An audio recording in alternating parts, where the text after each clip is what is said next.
In 1989, a retired military intelligence agent sat down in a small apartment in Tucson, Arizona, and said something that should have made headlines. He said that in 1955 he was escorted into a room, the door was closed behind him, and for 1 full hour he was left alone with an extraterrestrial being. Not briefed about one, not shown photographs of one, not debriefed after someone else's encounter. Alone, with one, for 60 minutes. He wasn't the first to claim contact, but the specificity of what he described, the room, the being, the silence, that's what cracks this open. Why would anyone leave a man alone with an alien?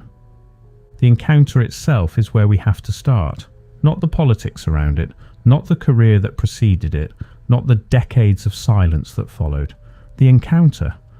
Because if even a fraction of what this man described is accurate, then everything we think we understand about mid-century government contact programs needs to be re-examined, carefully, slowly, from the beginning. His name, the name he gave, the name he allowed to be used in the 1989 recording, was Agent Roland Mercer. Whether that was his true name or a cover designation, I cannot confirm. What I can confirm is that a cassette recording of his testimony was made in the fall of 1989, that the recording was transcribed by a researcher named Patricia Holloway working out of the University of New Mexico's Informal Anomalous Phenomena Study Group, and that the transcript circulated quietly in photocopied packets among a small community of investigators for nearly a decade before anyone thought to take it seriously. I found my copy in a filing box purchased at an estate sale in Albuquerque in 2019. The box belonged to a retired archivist. His name is not relevant. What was in that box is, Mercer describes the room in detail that is almost uncomfortable in its precision. Not a large room. He estimated it at roughly 14 by 16 feet. Government grey walls, his words, government grey, as though he was making a joke he didn't find funny. A single overhead light, a chair, a table. And across the table, seated, motionless, was what he called the visitor. He didn't say alien. He didn't say creature. He said visitor. That word choice has stayed with me.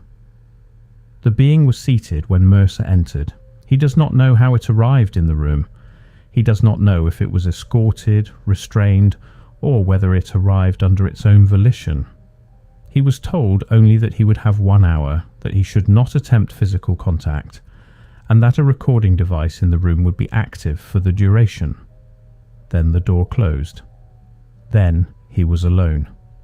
The description Mercer gives of the being aligns in its broad strokes with what researchers in the field have come to associate with what is commonly called the grey typology. Approximately 4 feet in height, elongated cranium, eyes disproportionately large and uniformly dark, no visible iris, no visible sclera, skin described as pale, almost translucent in certain light, with a greyish undertone, arms long relative to the torso, fingers, and here Mercer pauses on the tape, audibly gathering himself, fingers that he says, numbered 4 on each hand, though he admits the lighting made certainty difficult. What he returns to again and again is the stillness. It didn't move, he says on the recording. Not in the way you'd expect something living to move. No fidgeting, no adjustment, no breath you could see. Just presence. Presence. He uses that word 3 times in the first 8 minutes of the recording. For the first 20 minutes, his estimate, based on a wristwatch he was wearing, neither Mercer nor the being spoke. He describes sitting down slowly, placing his hands flat on the table as he had been instructed, and simply looking. The being looked back, or appeared to. Whether those eyes functioned the way human eyes function, whether they were even focused on him in any meaningful sense, Mercer admits he could not determine. But he felt watched. Not observed, watched. There is a difference, he says, and he seems to believe that distinction matters. Then, at some point in that first silent stretch, something shifted. Mercer describes it as a sensation rather than an event. A pressure, not painful, beginning at the temples and moving inward. He compared it awkwardly to the feeling of a word sitting at the edge of memory, the sensation of almost knowing. He did not hear a voice, he did not see images projected, but he became, in his description, suddenly and inexplicably aware of a feeling he could only describe as acknowledgement. The being knew he was there, not just registered his presence the way a camera registers a face, knew him specifically. Like it had been waiting, he says, not patiently, not impatiently, just waiting, the way a fact waits. This is the part that resists easy dismissal. Fabricators tend toward drama. They tend toward action, dialogue, spectacle. They give their alien speeches. They describe light shows and physical transformations and moments of cosmological revelation. Mercer gives us almost none of that. He gives us a pressure at the temples. He gives us a feeling of acknowledgement. He gives us the unbearable grinding texture of 40 minutes of near total silence in a room with something that is not human. That restraint is either the signature of a skilled liar or the signature of a man telling the truth about an experience that mostly defied description. I keep asking myself which is more likely. I keep not arriving at a comfortable answer. Around the 30-minute mark, Mercer says something changed in the quality of the silence. He fumbles for language here in a way that I find oddly convincing. He says it was as though a frequency he hadn't known was present simply stopped. A background hum that had been so constant it became invisible, and then was gone. And in that new quiet, the being communicated. Not in words. Mercer is emphatic on this point. Emphatic to the point of frustration, because he knows how it sounds and he pushes back against the obvious interpretation before the obvious interpretation can even fully form. It was not telepathy in the science fiction sense, he says, not sentences delivered mind to mind. What he experienced was closer to, and again he reaches for imperfect metaphors, the sudden comprehension of something he already knew but had not yet understood. 3 things. He describes receiving or understanding or suddenly knowing. He cannot settle on a verb. 3 things. The first, that the being was not there voluntarily. The second, that this was not by the being's understanding, the first such meeting between its kind and his kind.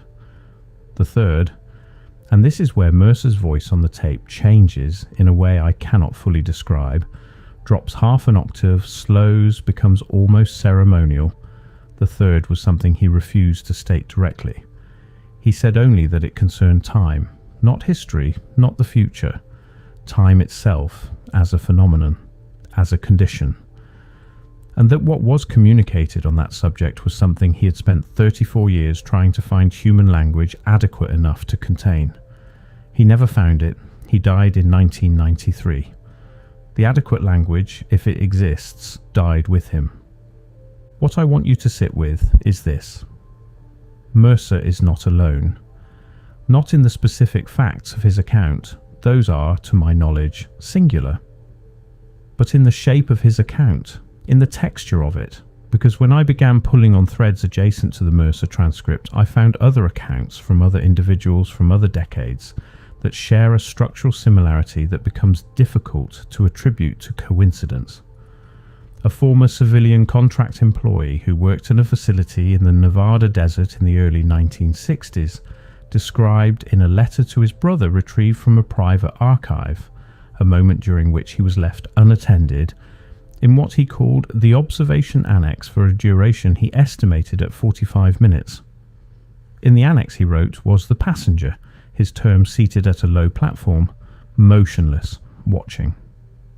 He described feeling, though he had not been physically touched, that something had passed between them. He could not say what. The letter is dated March 1967. The brother preserved it. I have a photocopy.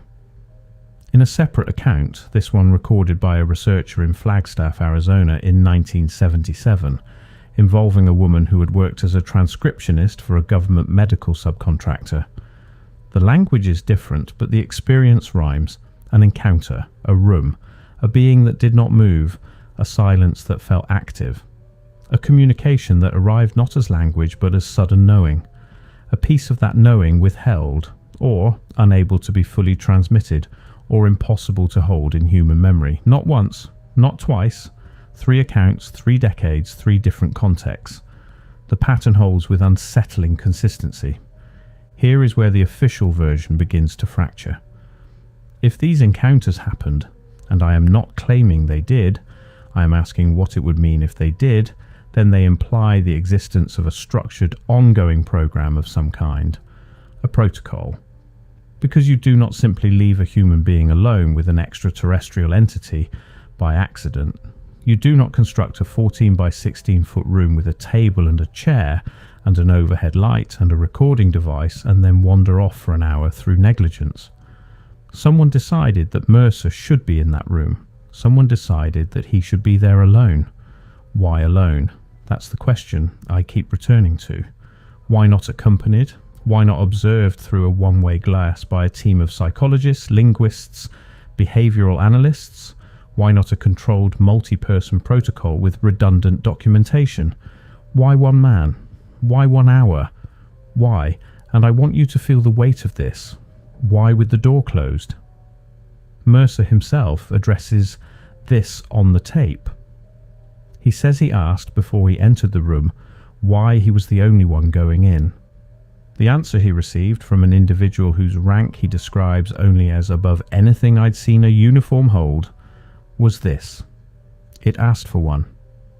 It asked for one. This raises a question so direct it almost sounds naive. If the being was capable of requesting a specific type of interaction, solitary, unobserved, prolonged, then what does that tell us about the relative positions of power in that room? We tend to imagine these encounters, when we imagine them at all, as situations in which humans are in control. We have the facility, we set the parameters, we run the program. But what if the program was from the beginning running us? What if the room, the chair, the table, the 60 minutes? What if all of it was the being's specification, not ours?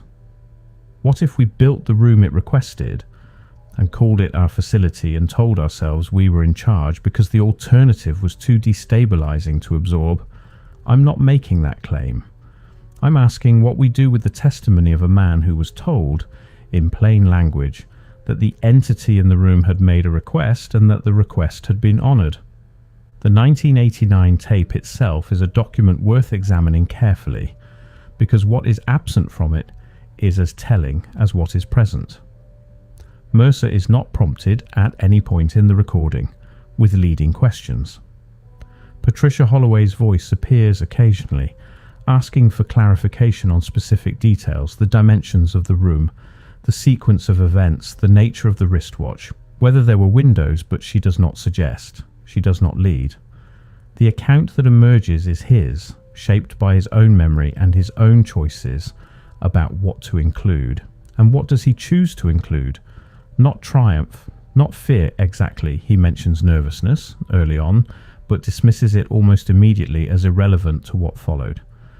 Not vindication. He is not a man settling scores or seeking recognition. He describes the encounter the way a person describes a near drowning, with a kind of detached specificity, the memory so deeply encoded that it comes out already organized, already narratively complete, because it has been mentally rehearsed 10,000 times over 34 years. That quality of rehearsal, not in the sense of fabrication, but in the sense of a memory examined so frequently it has worn grooves, is something I recognize from other testimony I've encountered. It is not the quality of confabulation. It is the quality of something that actually happened and never stopped happening inside the person it happened to. What's missing from the recording is perhaps more significant. There is no mention of colleagues, no description of other personnel he passed in the corridors, no reference to briefing documents he was shown beforehand, no account of a debriefing afterward. Mercer moves from "I was escorted to the room" to "I was in the room" to "the hour ended and the door opened." with a smoothness that suggests those surrounding moments have been deliberately excised from his memory, or more troublingly, that they were managed in such a way that he was never meant to have access to them in the first place. The deafening quality of those gaps is something that grows louder the longer you listen. I want to return to the third thing, the thing about time, because Mercer does not leave it entirely unaddressed. He circles it, the way you circle a wound that isn't ready to be touched. He says that what he understood in that room regarding time was not information in the conventional sense, not data that could be written down. It was, he says, closer to a reorientation, a shift in how he understood the position of a moment within, and here he loses the language again, and you can hear him on the tape, breathing, searching, within whatever time actually is when you stop assuming it behaves the way we've agreed to pretend it does. He says that after the hour ended, he was different in a way he could not explain to anyone who hadn't been in that room, not traumatized, not enlightened, different, as though a dimension of his perception had been quietly and irrevocably rearranged, and the world he returned to was the same world, but he was experiencing it from a fractionally different angle, an angle no one else around him shared. He lived with that angle for 34 years before he sat down with Patricia Holloway and a cassette recorder in a Tucson apartment and tried to describe it. The tape runs for 2 hours and 11 minutes. At the end, Holloway asks him whether he believes the communication about time was intentional, whether the being meant to give him that reorientation, or whether it was incidental, a kind of cognitive side effect of proximity. Mercer is quiet for a long time. Then he says, "I don't think it gave me anything. I think it showed me something that was already there. I just couldn't see it from where I was standing before." Then he says he'd like to stop for the night. The tape ends. Let me tell you what we have. We have a cassette recording made in 1989 of a man describing an encounter that allegedly took place in 1955. We have a transcript produced by a credentialed researcher. We have at least 2 adjacent accounts from separate sources in separate decades describing structurally similar experiences. We have a pattern of solitary, unobserved, prolonged contact that implies, at minimum, the existence of a protocol.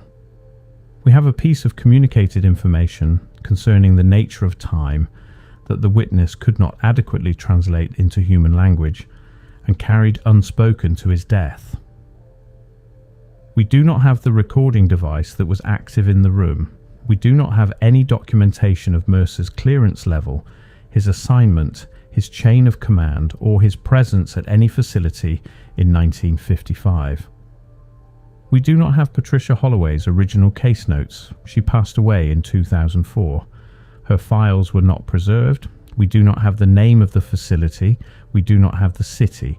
We do not have the floor plan of a 14 by 16 foot room with a table and a chair and an overhead light and a recording device that someone somewhere built to specification. Not because the evidence was never there, because it isn't there now.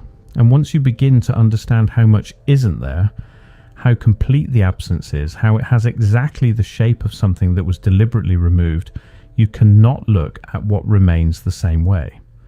The negative space becomes its own kind of evidence. Here is what I find myself unable to stop thinking about. If the encounter was real, if Mercer sat across a table from a non-human intelligence for 60 minutes in 1955, then we are not talking about an isolated event. We are talking about a moment of contact between 2 kinds of mind, 2 ways of being conscious, 2 entirely separate relationships to reality. And something passed between them, something that could not be fully held in human language. Something about time. 34 years later, an old man sits in Tucson and tries to describe it on a cassette tape. He fails in the way you fail to describe a colour to someone who has been blind since birth. But he tries, and then he dies, and the tape circulates in photocopied packets and ends up in a filing box in Albuquerque, and is purchased at an estate sale in 2019 by someone who doesn't immediately know what they have. That is the chain of custody for whatever knowledge passed between Roland Mercer and the visitor in 1955.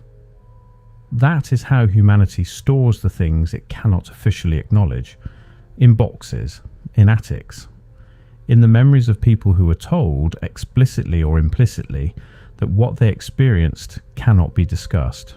What else is in those boxes? What else was communicated in those rooms, in those hours, in those silences that felt active? How many other reorientations happened and were carried, unspoken, to graves? How many pieces of understanding about time, about consciousness, about the nature of what we take for granted as the fixed architecture of existence were transmitted and then lost because the people who received them had no one to give them to? The visitor sat across a table from Roland Mercer and, if we follow the account to its logical shape, attempted to share something. Not a gift, necessarily, not benevolence, we should be careful not to project, but something intentional, something directed, something that required one man alone in a closed room with 60 minutes and no witnesses. Why that specific configuration? Why alone? Why the closed door? What requires privacy between two intelligences meeting for what may or may not have been the first time? What was it? What specific category of knowing that could only be passed between two minds with no one else in the room? And if we